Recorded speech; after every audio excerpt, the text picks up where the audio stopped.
अस्सलाम वालेकुम viewers, welcome back to Uzma Rizwan kitchen. मच्छरों और मक्खियों से हमेशा के लिए छुटकारा पाने के लिए ज़बरदस्त टिप आपके साथ शेयर कर रही हूँ। वीडियो पसंद आए तो लाइक लाज़मी कीजिएगा। इसके लिए आपको 4 चीज़ें चाहिए होंगी। सरसों का ऑयल, कुछ लौंग, एक प्याज और थोड़ी सी कॉटन। प्याज की दोनों साइड को इस तरह से काट लेंगे। सर्दी का सीज़न है, पंखा भी नहीं चला सकते। इस सूरत में मच्छर और मक्खियाँ बहुत तंग करती हैं। ये देखें, इस साइड से भी इस तरह काट लेंगे। अब आपने इस तरह से होल बनाना है। होल ज़्यादा डीप ना हो, क्योंकि अगर डीप होगा तो नीचे से ऑयल निकल आएगा। आप लोगों से रिक्वेस्ट है, अगर आपको वीडियो पसंद आती है तो लाइक लाजमी कर दिया करें। ये देखें, इस तरह का आपने होल बना लेना है।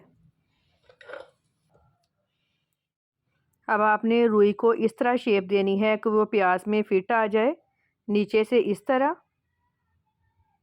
और ऊपर से मोमबत्ती की तरह इस तरह बना लें। अब इसको ऑयल में डिप कर लें। पूरी रुई को अच्छी तरह से ऑयल लगना चाहिए। ये वाला टोटका मेरा आजमाया हुआ है, कभी भी मच्छर और मक्खियाँ आपको तंग नहीं करेंगी।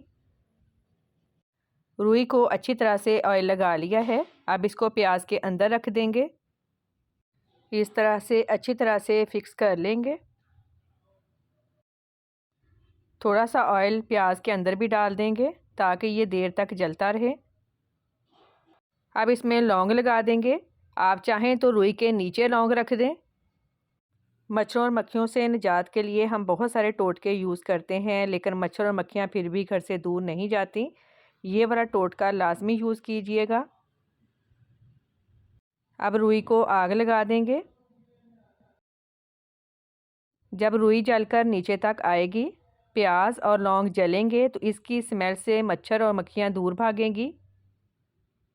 एक बात का आपने ध्यान रखना है, प्याज को घर के उस कोने पे रखें यहाँ पे कोई चीज़ ना पड़ी हो, क्योंकि जो आग है वो दूसरी चीज़ों को नुकसान पहुँचा सकती है। मुझे कमेंट सेक्शन में लाजमी बताइएगा कि आपको मेरा आज का टोटका कैसा लगा। दुआओं में याद रखिएगा। आपके कीमती वक्त का बहुत बहुत शुक्रिया। अल्लाह हाफिज़।